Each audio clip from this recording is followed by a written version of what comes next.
Hey, salut les amis, c'est Ludo, j'espère que vous allez bien. On se retrouve aujourd'hui pour une nouvelle vidéo et il va s'agir d'un book haul.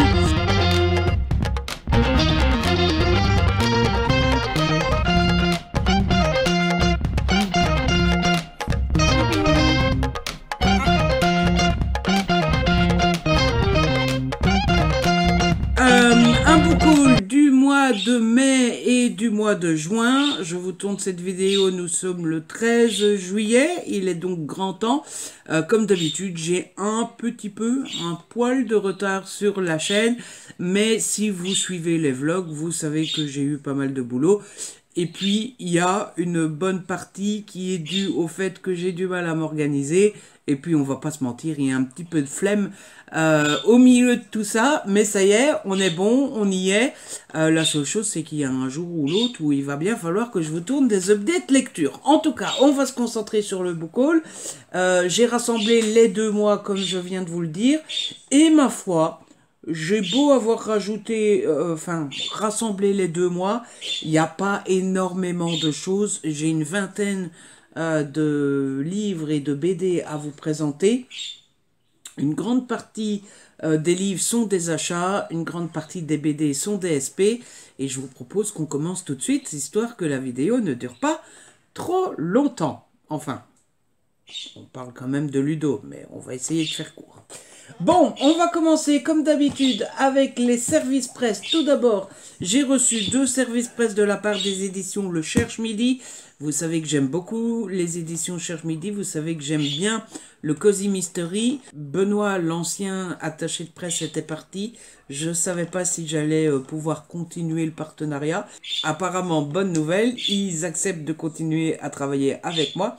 Et surtout, ce qui me remplit un petit peu de joie, c'est qu'ils ont la même, mentalité, la même façon de penser que de Benoît.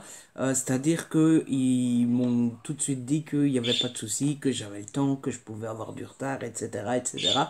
Parce qu'en fait, je les ai prévenus que j'aimais le Cozy Mystery, mais que j'étais incapable de les enchaîner. Moi, j'en lis un, et puis il faut que je laisse passer 2-3 semaines avant de pouvoir en relire un.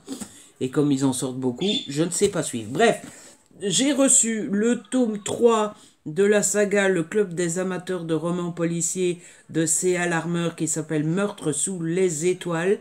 Il est comme les 3 premiers, il est tout, comme les 2 premiers, il est tout petit, tout beau, tout magnifique. C'est du semi-poche à 15,90 €, mais c'est écrit assez petit. Malgré tout, ça se lit assez rapidement.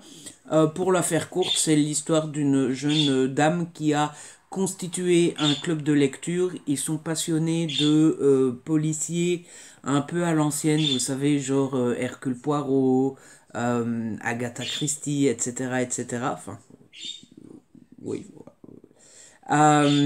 Et du coup, ils lisent des romans policiers entre eux.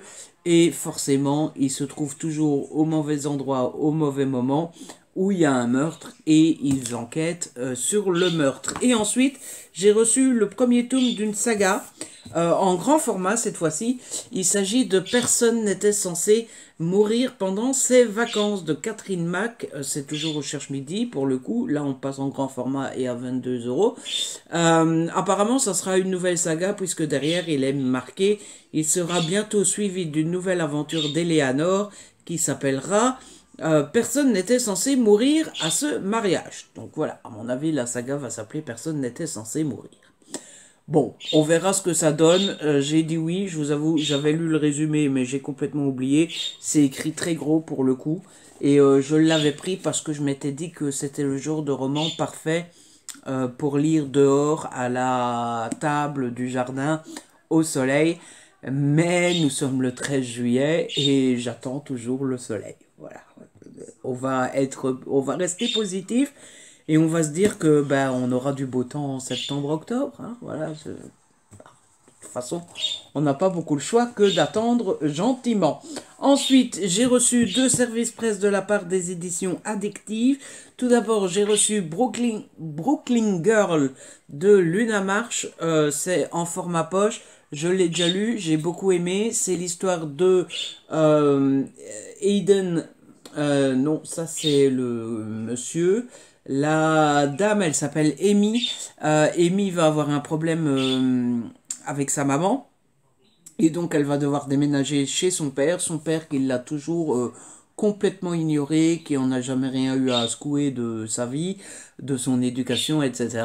Et son père qui est riche. Et elle va tomber sur son...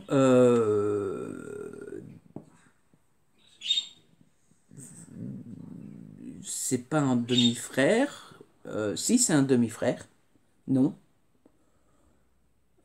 Si, ils ont le même papa, donc c'est un demi-frère. Elle va tomber sur Eden, qui est le fils du papa super riche, et paf, ça fait des chocs à pic. Ils vont s'apprécier, ils vont tomber amoureux, tout ça, tout ça. C'était assez chouette si vous cherchez une romance légère, sympathique de l'été qui se dévore en moins de deux, vous pouvez foncer sur ce titre-là. Je ne l'ai pas encore chroniqué sur la chaîne, comme je vous le disais. Il serait peut-être temps que je fasse des updates lecture, mais c'était plutôt cool. Quoique, à vérifier si je ne l'ai pas updaté en vlog. Même moi, je m'y perds, les amis. Même moi. Hein, voilà. Et ensuite, j'ai reçu Pole Position, le tome 1 de la saga Les Frères Reynolds. C'est de Emilou. C'est en grand format cette fois-ci. Et je l'ai lu aussi, forcément. C'est dans le milieu de la Formule 1. Ici, on va suivre Trenton, qui est pilote de F1. Tout va bien dans le meilleur des mondes. Quoique, il est hyper doué, mais de 1, il a un problème d'image. Je vous le donne dans 1000. Il va devoir accepter la présence d'une journaliste qui va faire un reportage sur lui pour redorer son image. Je vous le donne dans le 1000. Ils vont tomber amoureux. Et puis surtout, il est super doué en Formule 1. Mais il lui manque un petit step pour devenir un vrai champion. Et c'est pas pour rien qu'il lui manque ce fameux step. J'en dis pas plus. À vous de le découvrir. Et puis de toute façon, pour le coup, celui-là, je vous l'ai chroniqué dans le vlog que je viens de boucler. Donc vous ne l'avez peut-être pas encore eu. Mais ça arrive. Tout va bien. Et enfin, le dernier service presse que j'ai reçu, c'est de la part des éditions PKJ. J'ai reçu La Fille Renard, le tome 2. Donc c'est La Fille Renard et le Festin Fantastique. C'est de Andy Sagar. C'est aux éditions PKJ. Donc la couverture est juste magnifique. Je n'ai pas encore terminé le tome 1 qui, je pensais, était là, mais n'est pas là. Tout va bien dans le meilleur des mondes. Ben, je l'ai demandé parce que j'ai commencé le tome 1. J'aime beaucoup le début du tome 1. Donc je suis sûr que je vais aimer. Et je me suis dit, bah voilà, quand je me relancerai dans le tome 1, eh bien, je pourrai enchaîner avec le tome 2 directement. Et comme ça, je ne devrais pas attendre. Et ça sera trop méga, trop chouette. Pour l'histoire, on est avec une fille renard qui s'appelle Faye, je pense. Et en fait, elle va, comment on dit, sceller un pacte pas cool. Oh, on a un marque-page. Oh, il est trop beau, dis donc. Voilà, ça c'est le premier tome. La fille renard et la merveilleuse boutique sur pattes. Et en fait, elle va sceller un pacte avec un méchant monsieur qui va l'amener dans les ennuis, quoi. Hein, voilà. Donc j'ai hâte de continuer le tome 2. Et forcément, j'ai hâte de pouvoir me plonger dans le tome 3. En tout cas, je ne sais pas ce que vous en pensez, mais je trouve que les couvertures sont canon. Oui, on est superficiel quand on aime les livres. On en a fini avec les livres que j'ai reçus en service presse. Vous voyez, en 2 mois, c'est plutôt raisonnable et plutôt sage. On va passer à mes achats personnels qui sont, ma foi, assez sages aussi. Il y en a 2, 4, 6, 7. 7 en 2 mois. Dites donc, on peut pas dire que je suis complètement fou, n'est-ce pas?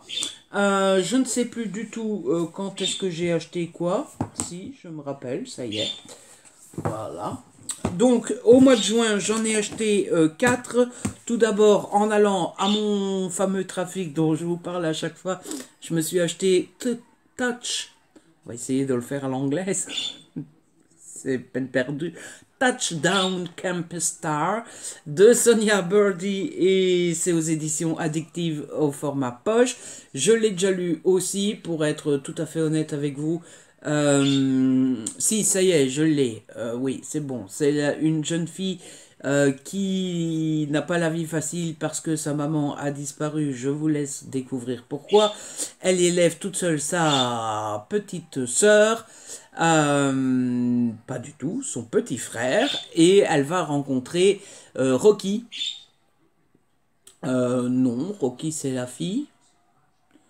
Jude est la nouvelle, ouais, voilà. Elle va rencontrer Jude, Jude qui est la star du campus, football américain, tout ça, tout ça. Ils vont tomber amoureux, paf, ça fait des chocs à pic, sauf que, bah, forcément, il va falloir régler la situation familiale, pas super, super facile de Rocky. Je me rappelais plus du tout qu'elle s'appelait Rocky. Pourtant, je vous jure que je l'ai lu. Bref, mémoire de poisson rouge, tout ça, et dire que je suis censé vous le chroniquer en objet de lecture.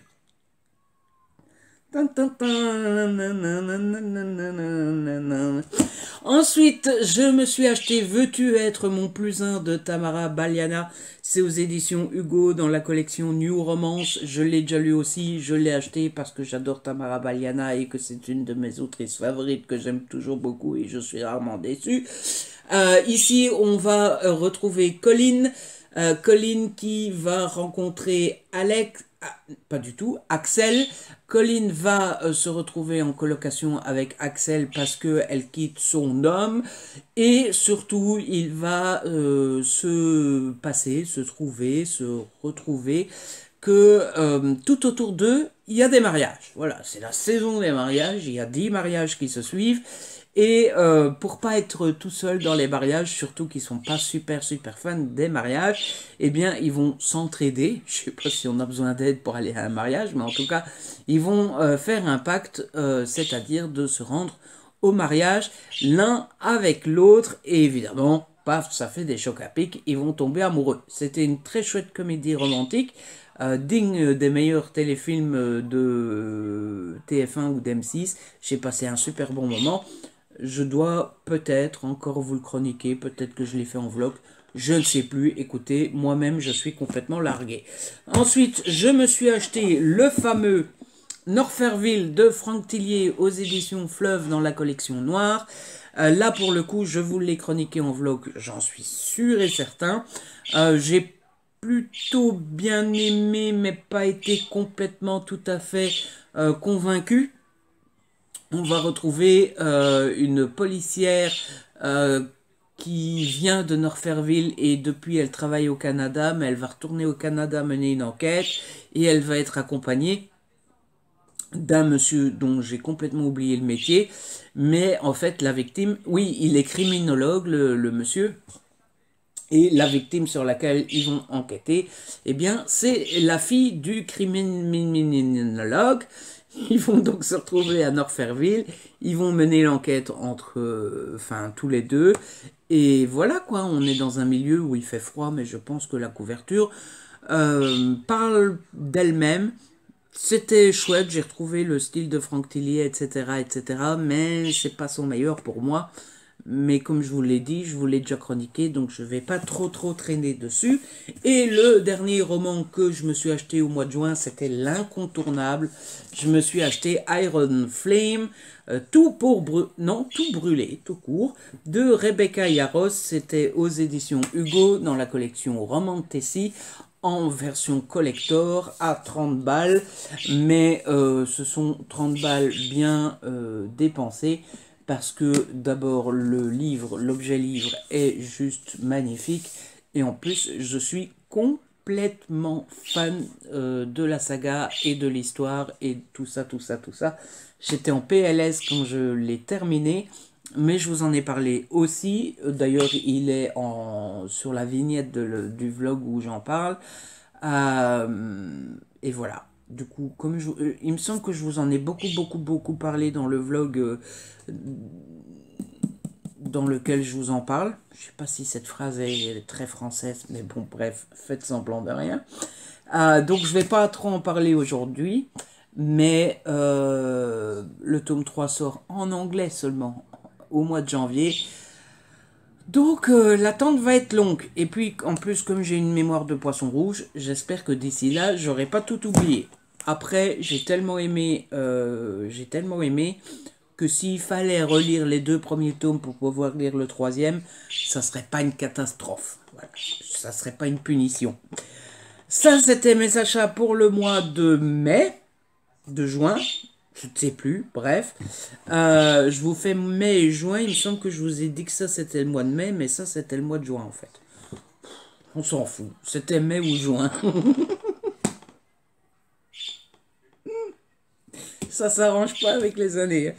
Et donc, ben, voici mes autres achats de je ne sais plus quand. Tout d'abord, je me suis acheté Pas trop fan de toi de Kristen Rivers aux éditions Hugo dans la collection New Romance. C'est une comédie romantique super bien faite, super bien écrite, qui m'a beaucoup fait rire, avec laquelle j'ai passé un super bon moment, etc., etc. Mais là aussi, je vous l'ai chroniqué dans le vlog que je viens de clôturer, que je ne sais pas quand est-ce qu'il sortira, mais donc je vous l'ai chroniqué à un moment ou à un autre. C'était trop méga trop cool. C'est l'histoire de Christine qui est fan de Will. Will est acteur connu internationalement. Ça ne se dit pas, mais on s'en fout. Il est connu et reconnu. Il a un problème d'image. Il doit se trouver une petite amie, mais il veut absolument pas sortir avec une fan. Et donc, il va tomber sur Christine sans savoir qu'elle est fan. Elle va arranger un petit peu la vérité. Paf, ça fait des chocs à pic. Il tombe amoureux, etc., etc. Dit comme ça n'a pas l'air, mais c'était trop, trop, trop chouette. C'est rempli d'humour, avec ce côté un peu magique d'Hollywood, avec une pointe de tristesse, puisqu'on aborde des thèmes de maladie, etc., etc. Mais ouais, je ne peux que vous le conseiller, c'est trop chouette. Ensuite, un livre que j'ai commencé qui me convainc beaucoup moins. Je me suis acheté Hate Lover, tome, le tome, voilà, de Rose Mia aux éditions Hugo dans la collection New Romance. Ici, on est avec Anaïs et son collègue Arthur. Et en fait, Anaïs est très bordélique, Arthur est très efficace. Ils vont faire un accord ensemble. Elle doit faire semblant d'être sa petite amie. Et en échange, Arthur l'aide pour être un petit peu plus ordonné et un petit peu plus efficace. Voilà, voilà. Et enfin, le dernier livre que je me suis acheté, il s'agit de... On va la refaire. Et enfin, le dernier livre que je me suis acheté, il s'agit de... Ah bah non. Il s'agit de Itinéraire sans GPS, guide pour séduire de Tamara Baliana. C'est aux éditions, il n'y a pas d'édition, c'est de l'auto-édition. Cette fois-ci, c'est du MM. Je voudrais pas dire de bêtises, mais je pense que c'est la première fois que Tamara fait du MM. Et ils vont être sur la route, c'est une espèce de road trip. En fait, j'ai juste retenu que c'est un road trip MM. Voilà. Et regardez, il y a des petites illustrations en début de chapitre. C'est trop beau, c'est trop mignon, c'est trop cool.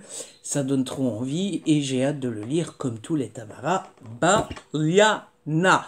On en a fini avec mes achats livres. On va passer à mes achats BD. Il n'y en a que 2. Tout va bien. Tout d'abord, je me suis acheté le tome 5 de Les Omniscients.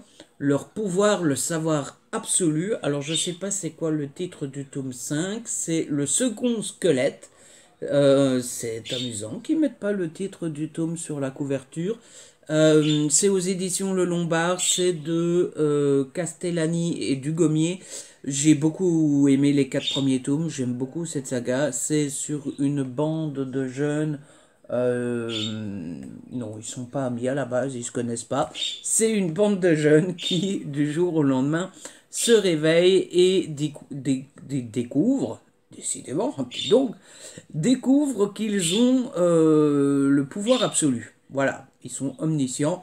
Si vous ne savez pas ce que c'est être omniscient, parce que moi je ne savais pas avant de lire les BD, bah, ça veut dire qu'on sait tout sur tout. Voilà. Vous voulez savoir la date de naissance de... Charlie Chaplin, eh ben, pas besoin de faire une recherche, vous le savez. Voilà. En fait, vous savez la date de naissance d'absolument tout le monde. Et la date de décès de tout le monde. Et les dates de tous les événements du monde entier tout le temps. Voilà. Vous savez tout, en fait. tout simplement. Et ensuite, je me suis acheté La forêt du temps, le tome 1, Les enfants de la pierre, c'est de Matteo Guerrero et Tristan Rouleau, c'est aux éditions Le Lombard et je l'ai acheté parce qu'il y avait une opération à 3,90 € si vous êtes belge, 3,90 € si vous êtes français. Et dans la sélection de BD à ce prix-là, ben, je les avais déjà tous. J'ai été intrigué parce que je ne connaissais pas cette BD. Donc je l'ai ouverte et j'ai vu les dessins. Et les dessins me plaisaient bien. Et je me suis dit, bon allez, 4 €. Autant tenter le coup. On verra bien ce que ça donne. Et du coup, bah voilà, je ne l'ai toujours pas lu. Mais on verra bien ce que ça donne. N'est-ce pas? Comme si je n'avais pas déjà assez de collections de BD comme ça. Surtout que, bon, je m'étais dit, bon, ça va. Je commence à peine, il n'y a que 3 tomes. Tout va bien. Et je viens de voir qu'au mois de juin, il y a le 4e tome qui est sorti. Voilà. Donc, bon, bref, on s'en fout. Et ensuite, j'ai reçu une pelletée de BD en service presse. Je suis enseveli de BD. Voilà. Bon, c'est pas comme si j'étais pas enseveli de livres, hein, mais ouais, j'ai beaucoup de BD et il est grand temps que je me mette à lire de la BD. Et que voilà, parce que là, ça commence à devenir un petit peu... Ça urge, comme dirait l'autre. Tout d'abord, j'ai reçu... Alors, on va essayer de les mettre dans l'ordre. Ça, c'est du bambou. Ça, c'est du dragou. Ça, c'est du grand angle. Ça, c'est du bambou. Ça, c'est du bambou. Et ça, c'est du dragou. Et ça, c'est du jungle. Voili, voilou. Alors, de la part de Bambou, j'ai reçu Science Infuse, le tome 3. Le Cantique, c'est magique de Bertrand Becca, Chakma, Mariol et Lacroix. Le but de cette bande dessinée, il est assez simple, c'est de faire comprendre la science aux jeunes assez facilement. Voilà, tout simplement. Alors, pour dire la vérité, toute la vérité, rien que la vérité, j'avais lu le tome 1, j'avais rien compris. C'était sur quoi? C'était sur l'espace-temps. Voilà. Même en BD pour les enfants, je comprends rien. Je suis une buse en sciences. Mais c'est pas grave, je persévère. Voilà, j'ai envie de mourir un peu moins bête quand je mourrai. Voilà, déjà en disant cette phrase-là, on comprend mon niveau. Il me semble que j'avais reçu le tome 2 qui doit être quelque part, mais je ne l'ai pas encore lu, pour vous dire le retard que j'ai. Mais voilà, j'ai le tome 3, on essaiera de comprendre quelque chose à ce qu'on me raconte. Ensuite, de la part de Bambou, toujours, j'ai reçu Island, technique de survie, c'est de Mao et Walsh. Celle-là, je l'ai demandé parce que je trouve ça toujours intéressant de savoir... comment est-ce qu'on peut survivre dans une jungle en face d'un animal, comment on peut se nourrir avec ce qu'on trouve dans la nature, etc., etc. Bon, je trouve ça intéressant, encore une fois, pour mourir moins bête, mais autant vous dire que je serais perdu dans une jungle. Je pense que je ne survis pas longtemps, hein. Voilà, en plus, je suis un petit monsieur qui aime son confort, tout ça, tout ça. Donc, je pense que je tiendrai pas longtemps. Ceci dit, j'ai des réserves. Donc même si je trouve pas à manger, il faudra un bon moment avant que je manque de calories. Et enfin, de la part de Bambou, j'ai reçu les profs, les best-of. Bon, c'est un prix découverte à 9,95 € ou 95 si vous êtes français. Je vous avoue que quand je l'ai reçu, je me suis dit, bah, pourquoi j'ai demandé ça? Je fais la collection des tomes normales, donc j'ai pas besoin d'un best-of. Je suppose que quand je l'ai vu dans le programme, je me suis dit, oh, les profs, c'est toujours sympa à lire, c'est toujours intéressant, tout ça, pourquoi pas. Mais bon, je fais la collection des tomes classiques, donc bon, ce qu'il y a dedans, ben, soit j'ai déjà lu, ou soit je vais les découvrir quand je lirai les tomes suivants, que je n'ai pas encore lus, bref. Je suis de moins en moins clair, plus la vidéo passe, plus ça veut plus rien dire. Mais bon, bref, voilà, vous avez compris, hein? Depuis le temps que vous me suivez, même quand je savonne, vous avez l'habitude, vous me comprenez, je pense. Alors voilà. Ensuite, on va passer aux éditions Dragou.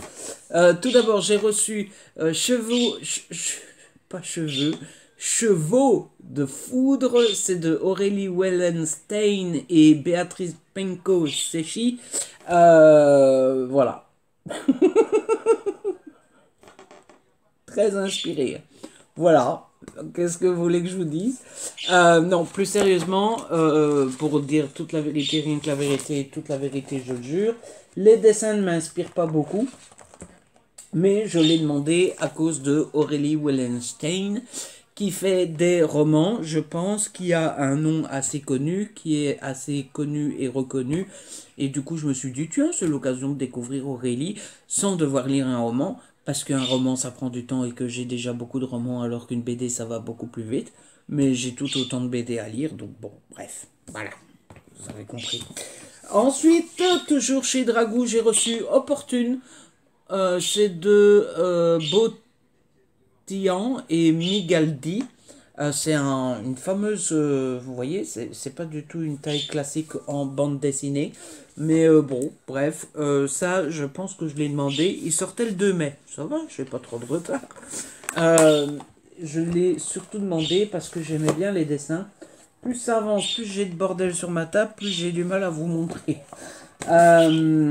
Parce que j'aimais bien les dessins et je vous avoue que ce que j'aime assez chez Dragou, c'est qu'ils font pas mal de séries, sagas un peu fantastiques, un peu parfois strange, un peu what the fuck, que j'ai toujours dit la vérité, que je n'achèterais pas. Voilà, mais les services presse me permettent de pouvoir demander des trucs un peu plus curieux, qui sortent un peu plus de l'ordinaire. Et bah, c'est une vraie chance. Donc bah, je saisis ma chance. Et parfois je demande des BD comme celle-là.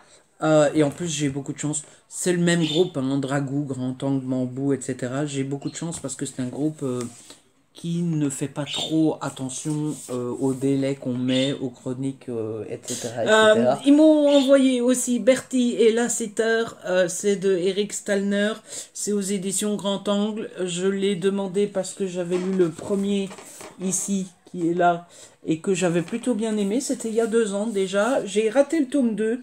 Apparemment, il y a eu 13h17 avec Jonathan Lasseter. Je l'ai raté, mais sur le côté, il est marqué que ce sont des histoires complètes. Donc je pense qu'il ne faut pas forcément, obligatoirement, avoir lu tous les tomes pour pouvoir découvrir l'histoire. Donc je me dis que, bah, jackpot, je vais découvrir cette histoire tranquillement. L'originalité de cette BD, c'est qu'elle est en noir et blanc et gris, avec des touches rouges. Voilà, c'est les seules couleurs qu'il y a. Donc c'est la petite originalité. Le premier tome que j'avais lu, c'était sur l'histoire d'une boule rouge qui apparaissait mystérieusement au milieu de nulle part et on ne savait pas ce que c'était. Et la boule rouge grossissait, grossissait, grossissait. Et on avait beau appeler des experts, des scientifiques, des messieurs intelligents, personne ne savait ce qu'était cette boule rouge. Voilà, c'était plutôt cool, ça n'avait pas été un énorme coup de cœur, mais c'était assez cool pour me rendre curieux et pour avoir envie de découvrir ce nouveau tome, ou cette nouvelle histoire, ou cette suite, ou je ne sais pas trop quoi. Et enfin, on en a fini avec le groupe Bambou, Dragou, Grand Angle, et on passe aux éditions Jungle. Et de la part de Jungle, j'ai reçu « Ils viendront », le tome 1, ce que voient tes yeux, c'est de Eric Lhomme et de Martino. C'est par l'auteur du best-seller Le Livre des Étoiles, c'est dans la collection Frisson. Je n'ai plus aucune idée de ce que ça raconte, alors que la ville d'Edgerton est plongée dans la torpeur d'un été inhabituellement chaud, la police est confrontée à de mystérieuses disparitions. Des adolescents que rien ne semble relier sont enlevés les uns après les autres. L'enquête piétine, l'inspecteur Graham décide alors de mener les recherches à sa manière, quitte à s'attirer les foudres de ses supérieurs. En rentrant chez lui, le jeune Lucas Velejos manque à son tour de se faire kidnapper et se réfugie chez son amie Selma. Bientôt, tous les deux vont se retrouver au centre d'une terrible machination et impitoyablement traqués. Ouh, voilà, ça donne envie. J'ai le communiqué de presse, c'est sorti le 20 juin. Ça va, j'ai pas trop de retard, tout va bien. Oh, les dessins sont jolis. Oui, j'ai l'air de découvrir en même temps que vous. Mais je vous avoue que autant Bambou, Dragou, Grand Angle que Jungle, on reçoit les programmes une pelletée de mois à l'avance. Donc, voilou. Et c'était la dernière chose que je devais vous présenter dans ce book haul. Elle est pas belle, la vie, elle est finie. Et c'est peut-être un peu tant mieux parce que je commençais à fameusement savonner et à ne plus rien dire de clair. En tout cas, j'ai beau avoir savonné, j'ai beau ne pas avoir été clair. J'espère que cette vidéo vous a plu tout de même. Bon, on va pas se mentir, ça change pas d'habitude. Hein. La vidéo était... c'était du Ludo classique et habituel. En tout cas, j'espère qu'elle vous a plu, que vous avez passé un bon moment en ma compagnie. Moi, j'ai adoré vous la tourner. J'ai passé un très beau moment. En tout cas, si c'est le cas, n'hésitez pas à liker, à partager. N'hésitez pas à me laisser un petit commentaire. Vous savez que j'adore vous lire. Si ce n'est pas encore fait, abonnez-vous. C'est gratuit et ça fait plaisir. Je ris parce que j'essaie de parler sans respirer le plus longtemps possible. C'est complètement débile. Donc, likez, partagez, laissez-moi un petit commentaire. Vous savez que j'adore vous lire, même si je réponds rarement. Oui, que des défauts, le Ludo. Et puis, si ce n'est pas encore fait, abonnez-vous, c'est gratuit et ça fait plaisir. On se retrouve très vite pour une nouvelle vidéo. D'ici là, prenez soin de vous et de ceux que vous aimez. Ciao, bye!